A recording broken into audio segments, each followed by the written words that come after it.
Hey, so I want to talk to you guys about a lesson that I learned from my mother. So when I was a kid, my mom worked at a grocery store, and she worked at the deli section of the grocery store. Um, so she worked at this grocery store for many, many years. And I remember as a kid, there was a couple times where my mom was all like, they want me to be the manager of the deli, right? And my mom worked full time. And I thought to myself, like, okay, that's great. You get to make more money and like, yay, like this is good because we're poor. Like, good. You're making more money and you're the manager. You can work your way up. You can, do better for yourself and your family. That's what's going on in my mind as a kid. I was a kid, probably between age, I don't know, 10 and 14 at this time.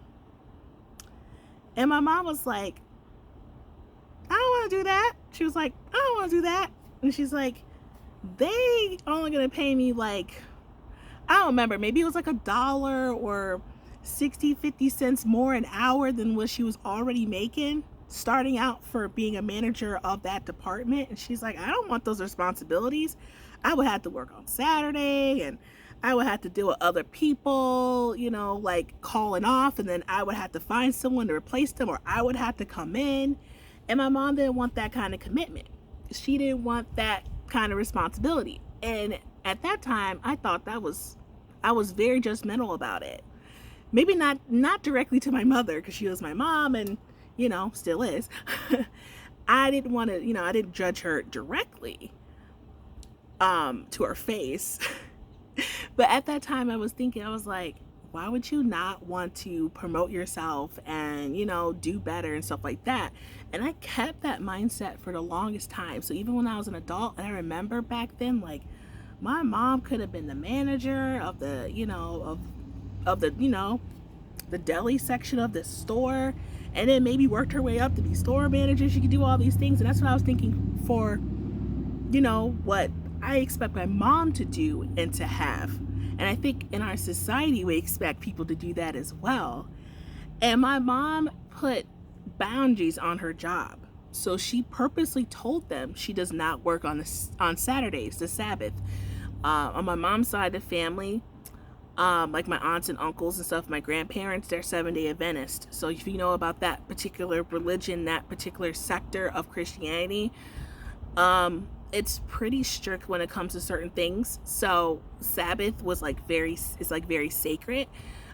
Similar, I don't want to say it's not exactly like Judaism, of course, but it's similar concept as far as having like Friday night.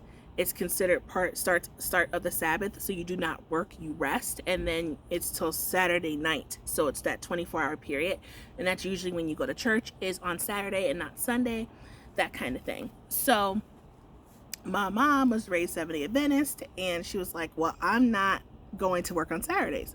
So she put that commitment, and I don't really remember her when she worked at that store ever working Saturdays. She purposely said, I don't work on Saturdays, and she wouldn't. And so I think she put that intention there and that boundary. And I was like thinking to myself, like, you don't even go to church on Saturday. Like, why are you even like putting that as like a reason to like not go to work? So for me, I just thought it was crazy at the time. And the lesson I've learned is, one, I was very judgmental towards my mother of what she wanted in her own life, and her, having the attention around work. She didn't want her life to be work, even though she was working full time. And at that time, she didn't have much of a choice to work full time. And I truly, truly, deeply believe if my mom didn't have to work, or if she didn't have to work full time, she wouldn't.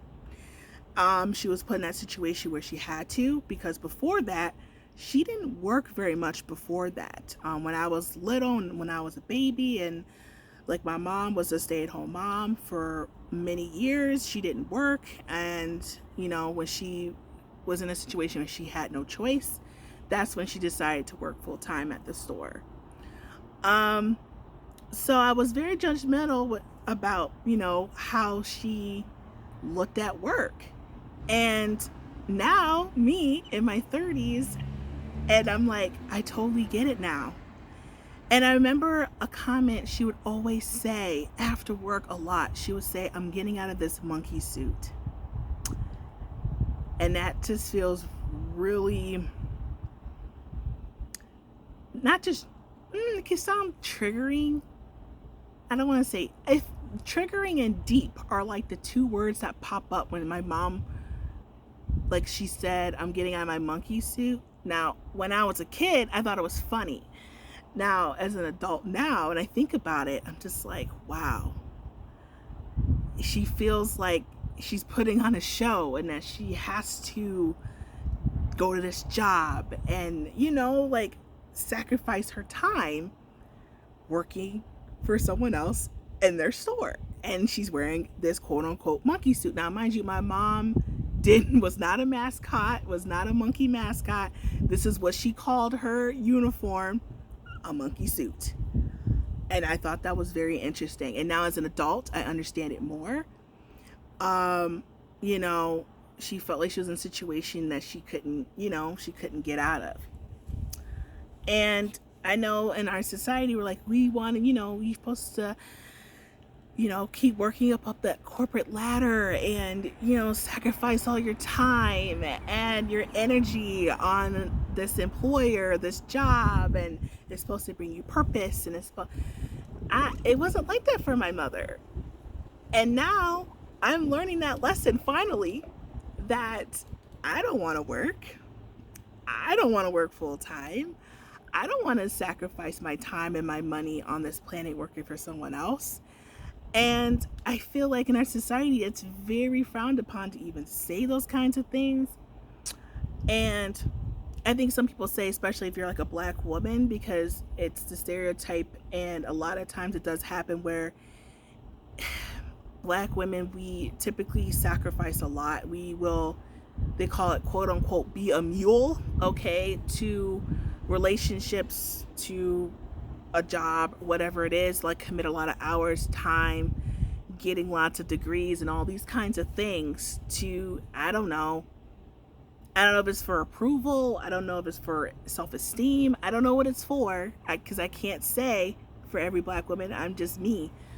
And I was like, I don't want to buy into that.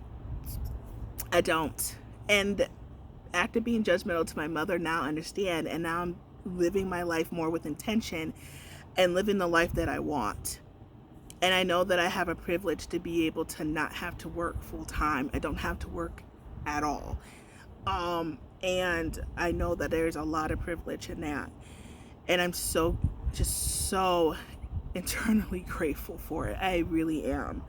And just knowing my mom's situation at that time as far as work goes, and me having that societal brainwashing of being like, why would you not want to spend 40, 50, 60 hours a week working for someone else to make that money, to hustle? You got to do it to be successful, and you got to do it to, prove yourself and to have all this money so you could do whatever you want. But not everyone wants to live that way. And not everyone believes that brainwashing, or has that belief system. And with time, I realized more and more, I don't believe in that. So, and I don't think my mom did either, but I think at the time she didn't have a choice. So the lesson here is, live your best life regardless of what society says. And if that means you not working full time, if you have the privilege to not work or to work full time, then don't. Do something that feels good to you. Set those healthy boundaries like my mother did. And not judge other people for not living the same way you do or what you expect them to do. All right, I hope you guys liked my story. It's definitely a true story, and I just realized today, like, wow, I was judging my mother all these years about how she worked, and that wasn't fair. But I was a kid, I didn't know any better. All right, so I'll talk to you guys later. Thanks for watching. Bye.